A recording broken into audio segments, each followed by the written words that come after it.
సంవత్సరంలో బ్రెజిల్లో ఎలక్షన్స్ జరిగాయి.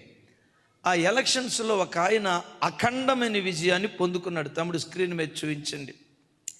టాన్ క్రెడో నెవెస్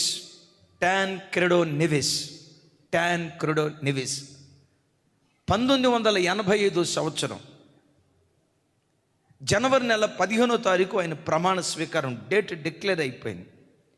14వ తారీఖు మధ్యాహ్నం ఏమన్నాడు తెలుసా?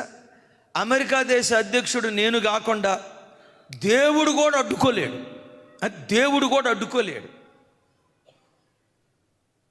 24 గంటలు గడిస్తే 15వ తారీఖు నేను ప్రమాణ స్వీకారం చేస్తాను.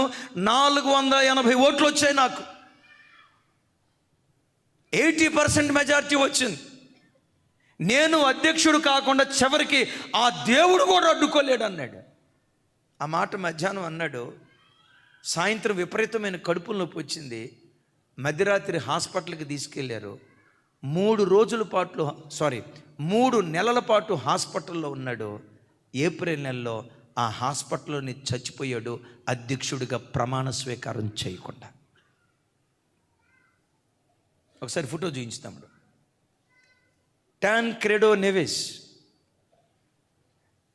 బ్రెజిల్ దేశానికి అధ్యక్షుని కాకుండా దేవుడు కూడా అడ్డుకోలేడు.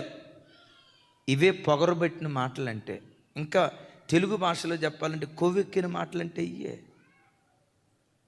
ఎప్పుడు ఎంత దేవుడు హెచ్చించినా నేల మట్టుకు తగ్గించుకో, ఆకాశం అంత ఎత్తుకు దేవుడు లేవనెత్తడం ప్రారంభిస్తాడు. ఉండాలి దర్శనం. ప్రభా, ఎంతకాలం ఈ దయనీయ స్థితి, అక్కడికెళ్ళి ఇక్కడికెళ్ళి ఎవరో సహాయం చేస్తే బాగుండని చేయి చాచి అడిగే పరిస్థితి ఎంతకాలం అయ్యా? నా చెయ్యి చాచే చెయ్యిగా ఉండకూడదు, ఇచ్చే చెయ్యిగా ఉండాలి. నా చెయ్యి కింద చెయ్యిగా ఉండకూడదు, పై చెయ్యి. ఎందుకో తెలుసా? నేనేదో మిమ్మల్ని మిస్మరైజ్ చేయటానికి మాట చెప్పట్లేదు. నీ దేవుడు ద్వితీయోపదేశ కాండంలో ఆయన మాట్లాడిన మాట, నీవెక్కడున్నా తలగానే ఉండాలి, తోకగా ఉండకూడదు.